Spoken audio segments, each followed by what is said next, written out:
پاکستانی معیشت کے لیے بڑی خبر، IMF ایگزیکٹو بورڈ نے پاکستان کے $7 ارب کے قرض پروگرام کی منظوری دے دی۔ وزیر اعظم کا IMF پیکج کی منظوری پر اطمینان کا اظہار، کہا معاشی استحکام کے بعد معاشی ترقی کے اہداف کے لیے محنت جاری رکھیں گے، یہ معاشی ٹیم کی محنت کا منہ بولتا ثبوت ہے۔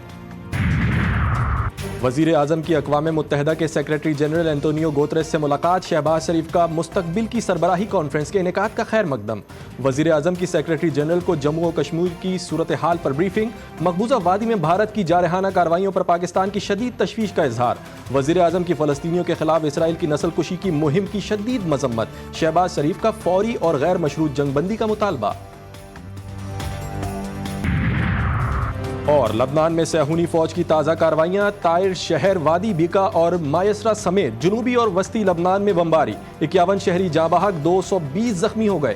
لبنان میں صہیونی حملوں میں شہداء کی تعداد 569 ہو گئی، 1900 زخمی۔ اسرائیلی حملوں سے بچنے کے لیے سینکڑوں لبنانی شہریوں کی نقل مکانی۔ وزیراعظم شہباز شریف کا دورہ امریکہ، عالمی رہنماؤں کی سائیڈ لائن ملاقاتیں۔ وزیراعظم شہباز شریف کی بنگلہ دیش کے چیف ایڈوائزر ڈاکٹر یونس سے ملاقات، رہنماؤں کا دونوں ممالک کے تعلقات کو وسعت دینے پر تبادلہ خیال۔ شہباز شریف سے کویت کے ولی عہد کی بھی ملاقات، دونوں ممالک کے درمیان دیرینہ برادرانہ اور دوستانہ تعلقات پر اطمینان کا اظہار۔ ترکیہ کے صدر نے وزیراعظم کی دورہ پاکستان کی دعوت قبول کر لی۔ مالدیپ کے صدر ڈاکٹر معیزو سے ملاقات میں دونوں رہنماؤں کا گہرے تعلقات کے فروغ پر زور۔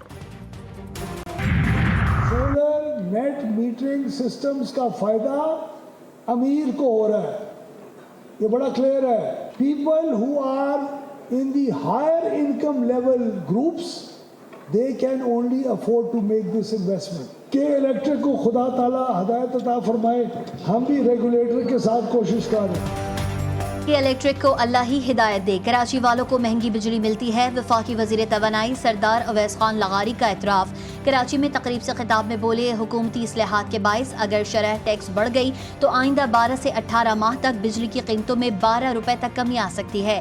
IPPs خود سے نظر ثانی کر لیں یا پھر فورینزک آڈٹ کے لیے تیار ہو جائیں۔ میں اپنے نوجوانوں سے یہ پوچھنا چاہتی ہوں کہ کیا آپ ایک ایسا پاکستان چاہتے ہو کہ جس کے اندر گالی گلوچ ہو؟ میں بھی آج بڑکے لگانے والوں میں سے ہوں، تو میں کہوں میں فلاں صوبے میں جا کے جلسہ کرنے لگی ہوں اور میں فلاں صوبے میں جا کے گھراؤ جلاؤ کرنے لگی ہوں، یہ تو بہت آسان کام ہے کرنا۔ کام کچھ کرنا نہیں ہے اور گالی نکالنی ہے۔ کچھ لوگوں نے سیاست کو بدنام کیا ہوا ہے، جب منہ کھولتے ہیں غلاظت کے ڈھیر نکلتے ہیں۔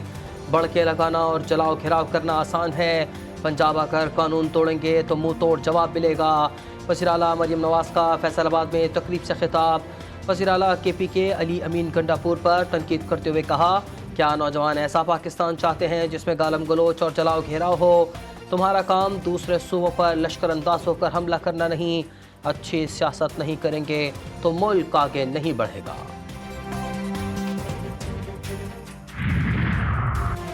تحریک انصاف کو مخصوص نشستیں دی جائیں یا نہیں، الیکشن کمیشن کی 7ویں بیٹھک بھی بے نتیجہ ختم۔ سپریم کورٹ کے فیصلے پر الیکشن کمیشن متفق کا فیصلہ نہ کر سکا۔ ذرائع کے مطابق الیکشن کمیشن کے ممبر کی سپریم کورٹ کے فیصلے پر عمل درآمد کی تجویز۔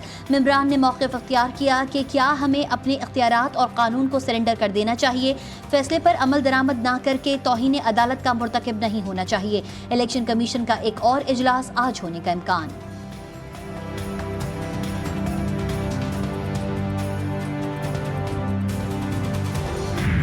سمجھتے ہیں کہ اس فیصلے میں ایک سے زیادہ بار ہوا ہے، بار بار آئین کو توڑا گیا ہے اور بار بار 2017 کے قانون کو توڑا گیا ہے، الیکشن ایکٹ کو توڑا گیا۔ لیکن آج یہ طے ہو جانا چاہیے کہ جب ایک ایسا فیصلہ جو آئین سے متصادم ہو، اگر ہم آئین سے متصادم کوئی چیز کرتے ہیں تو ایک فورم موجود ہے، عدلیہ ٹھیک کر دیتی ہے۔ عدلیہ اگر یہ وہی کام کرے جو ہم کرتے ہیں تو کون ٹھیک؟